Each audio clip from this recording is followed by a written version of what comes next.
પેન્શનોના સંગઠનોએ ફાઇનાન્સ મંત્રાલય પાસે કર્યા 7 મુદ્દાઓની માગ, બજેટમાં મળી શકે છે ભેટ.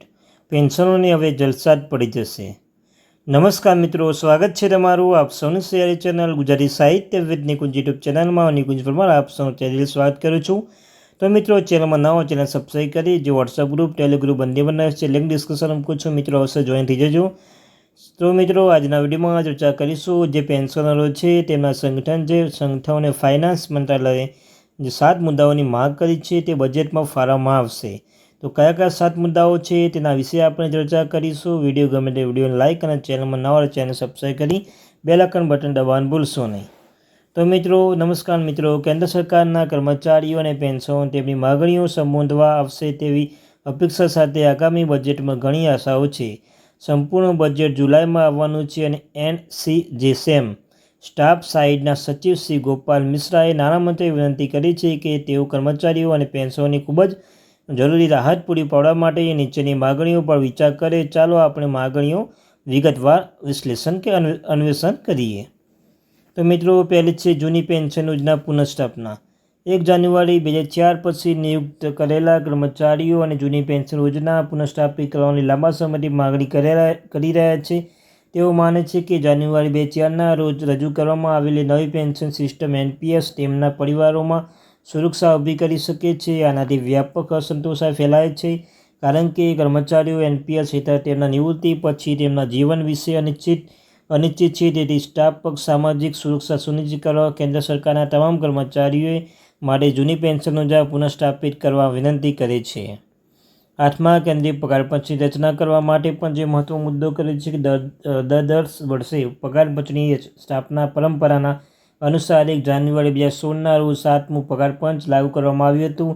વર્તમાન મોંઘવારી ભથ્થું ડીએ 50%થી વધુ હોવાથી વર્તમાન આર્થિક પરિસ્થિતિ અને ફુગાવાના આધારે પે મેટ્રિક્સ ભથ્થા અને પેન્શન લાભોમાં સુધારા કરવાની તાત્કાલિક જરૂર છે. કર્મચારીઓ માટે નાણાકીય મુશ્કેલીઓ ટાળી તેની ભલામણ 1 જાન્યુઆરી 2026 સુધી લાગુ કરી શકાય તે સુનિશ્ચિત કરવા માટે સ્ટાફ પક્ષ 8મા કેન્દ્રીય પગાર પંચ માટે તાત્કાલિક સમિતિ રચના કરવાની માંગ કરી છે. હાઉસિંગ લોન રિકવરી પદ્ધતિઓમાં સુધાર કરવાની જે મુદ્દો ઉઠ્યો છે કે વર્તમાન નિયમો હેઠળ જો કોઈ વિભાગ હોમ લોન આપે છે તો પ્રથમ મુદ્દલ વસૂલ કરવામાં આવે છે, ત્યારબાદ સમાન માસિક હપ્તામાં વ્યાજ આપવામાં આવે છે.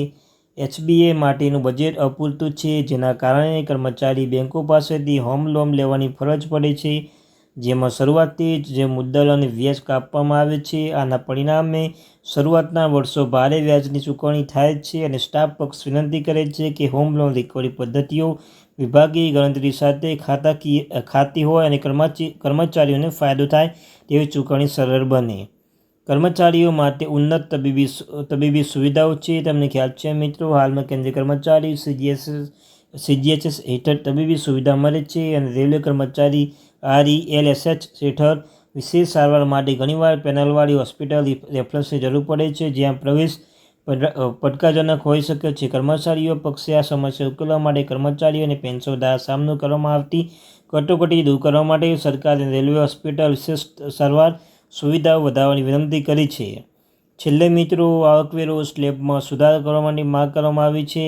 તમામ કેન્દ્ર સરકારના કર્મચારીઓ આવકવેરાની સ્લેબ હેઠળ આવે છે. આ નાણાકીય સંઘર્ષ છતાં કર ચૂકવે સ્ટાફ પક્ષ રાહત આપવા માટે આવકવેરા સ્લેબની તર્કસંગત બનાવવી વિનંતી કરી છે. તેઓ સ્ટાન્ડર્ડ ડિડક્શન સેક્શન 88C કપાત અને બચતને પ્રોત્સાહિત કરવા આખરે સરકારે ફાયદો પહોંચાડવા અને રાષ્ટ્રીય ઇન્ફ્રાસ્ટ્રક્ચર પ્રોજેક્ટને ટેકો આપવા માટે નવા કર માળખા અને અન્ય મુક્તિઓ સમાવેશ કરે છે. તો મિત્રો, આ 7 મુદ્દાઓ હતા. આવી નવી અપડેટ મેળવવા માટે આપણી આ ચેનલને સબસ્ક્રાઈબ કરવાનું ભૂલશો નહીં. Thank you very much.